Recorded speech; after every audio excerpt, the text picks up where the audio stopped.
నమస్తే సార్, నా పేరు మామిడి నాగలక్ష్మి, మా భర్త పేరు మామిడి యాదగిరి. మేము టీఆర్ఎస్ అభ్యర్థిగా నామినేషన్ సర్పంచ్ అభ్యర్థిగా ఎల్లమ్మగూడెం గ్రామ పంచాయతీలో వేయాలని నిర్ణయం తీసుకున్నాము. నా భర్త స్నానానికి నీళ్లు పెట్టమని చెప్పేసి కారు మాట్లాడతా కిరాయికి అని చెప్పేసి వెళ్దామని రెడీ అయ్యమన్న టైంలో బయటికి వెళ్ళాడు సార్. తర్వాత 10 నిమిషాల తర్వాత ఫోన్ చేస్తే స్విచ్ ఆఫ్ వచ్చింది. నాకు తెలిసింది ఏంటంటే కిడ్నాప్ కాబడ్డాడని నా భర్త అర్థమైంది సార్. నేను 9-10:30 దాకా ఒక్కదాన్నే భయపడుకుంటూ ఉన్నాను సార్. విత్ ప్రొటెక్షన్ కావాలని నేను ఎంపీటీసీ గారికి ఫోన్ చేశాను. తర్వాత ఎమ్మెల్యే గారు గోపాల్ రెడ్డి సార్ గారు నన్ను టైం పొద్దున 9 గంటలకు తీసుకుపోయిన నా భర్తని ఇంతవరకు నాకు తెలియదు, ఎక్కడున్నాడో కూడా తెలియదు సార్. నా భర్త బతుకుండా కూడా తెలియదు నాకు. మరి ఇలాంటి పరిస్థితిలో కాంగ్రెస్ వాళ్ళని నేను అనుకుంటున్నాను, బీసీ అభ్యర్థిగా సర్పంచ్గా నేను నామినేషన్ వేయకూడదా? ఒక బీసీ బిడ్డగా నేను నామినేషన్ వేయకూడదా? ప్రజాపాలన రాజ్యం అంటారు. ప్రజాపాలన ఎక్కడుందని నాకు అర్థమవుతుంది.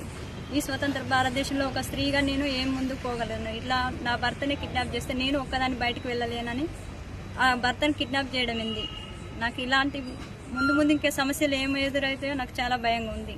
ప్రచారం ఎలా చేసుకోవాలి నాకు అర్థం కావట్లేదు సార్. నాకు న్యాయం చేయకూడదని ఎస్పీ గారి దగ్గరికి వచ్చాను. నాకు సెక్యూరిటీ కల్పించాలి సార్. నాకు ప్రాణహాని భయం ఉంది. నాకు, నా భర్తకు, నా పిల్లలకు సెక్యూరిటీ కల్పించాలి. సార్ ఏమన్నాడు? ఎస్పీ గారు ఏమన్నారు? సెక్యూరిటీ పంపిస్తా అన్నాడు, రక్షణ కల్పిస్తా అన్నాడు సార్. నమస్తే సార్, నా పేరు మామిడి నాగలక్ష్మి, మా భర్త పేరు మామిడి యాదగిరి. మేము టీఆర్ఎస్ అభ్యర్థిగా నామినేషన్ సర్పంచ్ అభ్యర్థిగా ఎల్లమ్మగూడెం గ్రామ పంచాయతీలో వేయాలని నిర్ణయం తీసుకున్నాము.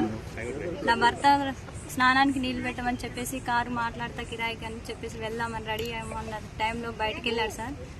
తర్వాత 10 నిమిషాల తర్వాత ఫోన్ చేస్తే స్విచ్ ఆఫ్ వచ్చింది. నాకు తెలిసింది ఏంటంటే కిడ్నాప్ కాబడ్డాడని నా భర్త అర్థమైంది సార్. నేను 9-10:30 దాకా ఒక్కదాన్నే భయపడుకుంటూ ఉన్నాను సార్. విత్ ప్రొటెక్షన్ కావాలని నేను ఎంపీటీసీ గారికి ఫోన్ చేశాను. తర్వాత ఎమ్మెల్యే గారు గోపాల్ రెడ్డి సార్ గారు నన్ను టైం పొద్దున 9 గంటలకు తీసుకుపోయిన నా భర్తని ఇంతవరకు నాకు తెలియదు, ఎక్కడున్నాడో కూడా తెలియదు సార్. నా భర్త బతుకుండా కూడా తెలియదు నాకు. మరి ఇలాంటి పరిస్థితిలో కాంగ్రెస్ వాళ్ళని నేను అనుకుంటున్నాను, బీసీ అభ్యర్థిగా సర్పంచ్గా నేను నామినేషన్ వేయకూడదా? ఒక బీసీ బిడ్డగా నేను నామినేషన్ వేయకూడదా? ప్రజాపాలన రాజ్యం అంటారు. ప్రజాపాలన ఎక్కడుందని నాకు అర్థమవుతుంది. ఈ స్వతంత్ర భారతదేశంలో ఒక స్త్రీగా నేను ఏం ముందుకు పోగలను? ఇట్లా నా భర్తని కిడ్నాప్ చేస్తే నేను ఒక్కదాన్ని బయటకు వెళ్ళలేనని ఆ భర్తను కిడ్నాప్ చేయడం ఏంది? నాకు ఇలాంటి ముందు ఇంకే సమస్యలు ఏమి ఎదురైతాయో నాకు చాలా భయంగా ఉంది. ప్రచారం ఎలా చేసుకోవాలి నాకు అర్థం కావట్లేదు సార్. నాకు న్యాయం చేయకూడదని ఎస్పీ గారి దగ్గరికి వచ్చాను. నాకు సెక్యూరిటీ కల్పించాలి సార్. నాకు ప్రాణహాని భయం ఉంది. నాకు, నా భర్తకు, నా పిల్లలకు సెక్యూరిటీ కల్పించాలి. సార్ ఏమన్నాడు? ఎస్పీ గారు ఏమన్నారు?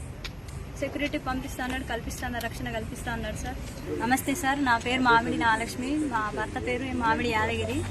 మేము టీఆర్ఎస్ అభ్యర్థిగా నామినేషన్ సర్పంచ్ అభ్యర్థిగా ఎల్లమ్మగూడెం గ్రామ పంచాయతీలో వేయాలని నిర్ణయం తీసుకున్నాము. నా భర్త స్నానానికి నీళ్లు పెట్టమని చెప్పేసి కారు మాట్లాడతా కిరాయికి అని చెప్పేసి వెళ్దామని రెడీ అయ్యమన్న టైంలో బయటికి వెళ్ళాడు సార్. తర్వాత 10 నిమిషాల తర్వాత ఫోన్ చేస్తే స్విచ్ ఆఫ్ వచ్చింది. నాకు తెలిసింది ఏంటంటే కిడ్నాప్ కాబడ్డాడని నా భర్త అర్థమైంది సార్. నేను 9-10:30 దాకా ఒక్కదాన్నే భయపడుకుంటూ ఉన్నాను సార్.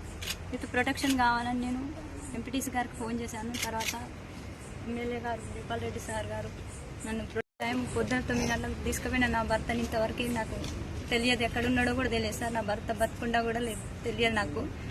మరి ఇలాంటి పరిస్థితిలో కాంగ్రెస్ వాళ్ళని నేను అనుకుంటున్నాను, బీసీ అభ్యర్థిగా సర్పంచ్గా నేను నామినేషన్ వేయకూడదా? ఒక బీసీ బిడ్డగా నేను నామినేషన్ వేయకూడదా? ప్రజాపాలన రాజ్యం అంటారు. ప్రజాపాలన ఎక్కడుందని నాకు అర్థమవుతుంది. ఈ స్వతంత్ర భారతదేశంలో ఒక స్త్రీగా నేను ఏం ముందుకు పోగలను? ఇట్లా నా భర్తని కిడ్నాప్ చేస్తే నేను ఒక్కదాన్ని బయటకు వెళ్ళలేనని ఆ భర్తను కిడ్నాప్ చేయడం ఏంది?